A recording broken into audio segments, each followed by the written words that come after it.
In 1952, while I was still in high school, my friend Harry Shoemate was flying F-86Es out of Suwon in South Korea against MiGs in MiG Alley in North Korea. Harry wrote this story, and I have combined some of his photos with some pictures from the web and an excellent painting from the Air Force Museum to put together this story of air battle in MiG Alley. These are Harry's words. I was on my 55th mission, flying number 4 in the flight.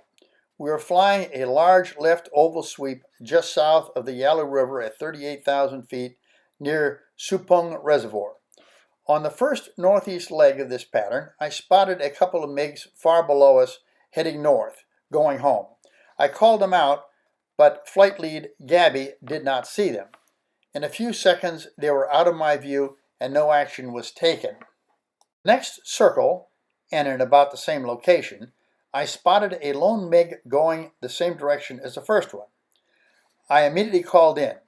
Gabby looked for about 2 seconds, then said, 4, go get him. 3, you cover. At this time, the MiG was below me about 15,000 feet. I rolled my Sabre over on its back and pulled hard on the stick to set up on the MiG.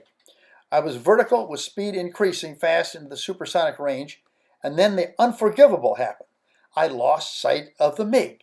In my frustration, I rolled my plane and reduced power. As I completed my vertical roll, I again spotted the MiG straight below me, and our distance was closing fast. I opened the speed brakes, and at the last moment he flew out from under me. I pulled back hard on the stick while going full power and putting in the speed brakes.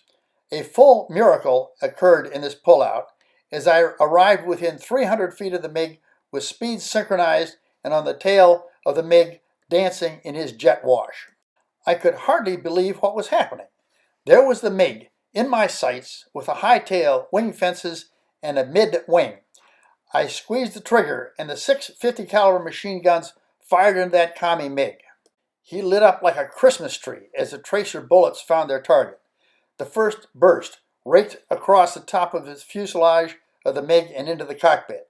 He immediately pulled up in their typical evasive climb maneuver. I fired several more bursts, with each one hitting the MiG. Fuel was streaming from the MiG, and I was concerned about him blowing up and flaming me out since I was so close. His jet fuel was obscuring my windshield, but I could see him smoking from the engine area and streaming fuel from both wings. It was then Joe Moen, my wingman, called out that other MiGs were coming in on us. With some reluctance, I broke off the attack and we evaded the MiGs.